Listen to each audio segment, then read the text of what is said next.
का संदेश? देखिए, अगर हम परिणाम कर्नाटक का देखें और उत्तर प्रदेश का निकाय के चुनाव को देखें, वहाँ जनता ने परिणाम ऐसा दिया है कि भारतीय जनता पार्टी देश से बाहर जाएगी। और जो निकाय चुनाव में थे, अधिकारियों ने अगर बेईमानी न की होती और जिस तरीके से जगह जगह से सूचनाएं मिल रही हैं, अधिकारी खुलेआम हस्तक्षेप कर रहे थे, वोटर लिस्ट से लेकर के सरकारी कर्मचारियों का व्यवहार और सरकार का दबाव, ये बता रहा है कि आने वाले समय में भारतीय जनता पार्टी न केवल जहां कर्नाटक से साफ हुई है, उत्तर प्रदेश या अन्य राज्यों से भी भारतीय जनता पार्टी का सफाया होगा। अच्छा, जिस तरह से MIM पार्टी और आम आदमी पार्टी ने मुस्लिम वोटों का ज़्यादा ध्रुवीकरण हुआ उससे, तो समाजवादी पार्टी की आगे 24 को लेकर लड़ाई क्या रहेगी? मैं आपसे कहूँगा कि जिस तरीके से आप पढ़ रहे हो और देख रहे हो और डेटा को एनालाइज कर रहे हो, दोबारा पलट करके देखिए।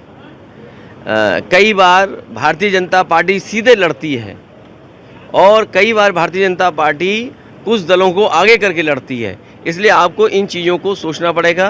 राजनीति करने वाले लोग और जो दल हैं पॉलिटिकल, वो जानते हैं कि आने वाले समय में किसके साथ रहने से और किसको हराने से देश का लोकतंत्र बचेगा।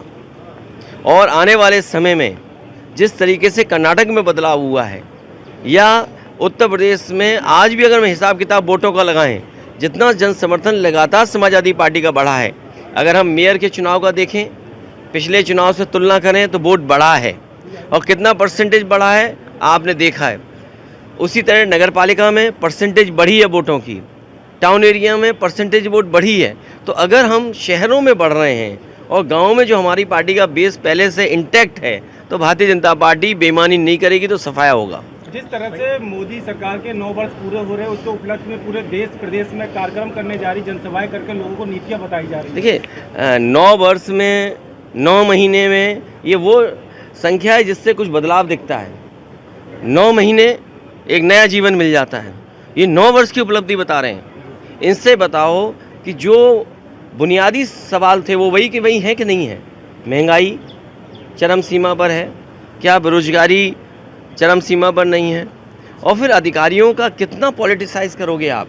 जो पार्टी अपने आप को ये कहती थी कि हम अधिकारियों को पॉलिटिसाइज नहीं करते, अधिकारी बड़ी संख्या में भारतीय जनता पार्टी के कार्यकर्ता बनकर के काम कर रहे हैं। तो क्या लग रहा है कि जनता की समस्याओं को लेकर खड़े उतर पाए हैं सरकार? देखिए, आपको याद होगा धुएं के लिए सुप्रीम कोर्ट को हस्तक्षेप करना पड़ा और इस देश के वो प्रधानमंत्री हैं या वो बीजेपी है जिसने सबसे ज़्यादा झाड़ू उठाया।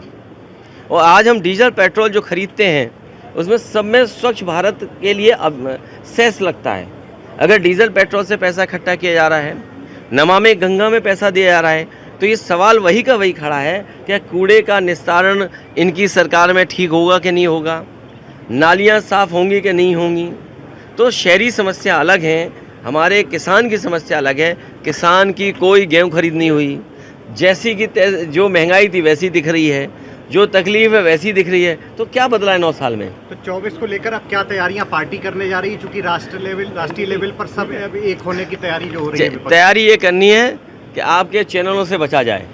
एक आखिरी सवाल ये है, जिस तरह और आपके प्रचार से बचा जाए। जिस तरह से बीजेपी पूरे प्रदेश में जहां जहां सीटें हारी उसको लेकर समीक्षा कर रही है और वहां की जो सांसद विधायक उनसे रिपोर्ट कार्ड मांग रही है, आखिर हारे क्यों? उन्हें समीक्षा इस बात की करनी चाहिए थी कि उन्होंने कितने अधिकारियों से बेईमानी कराई। सहारनपुर में एक अधिकारी ने निष्पक्ष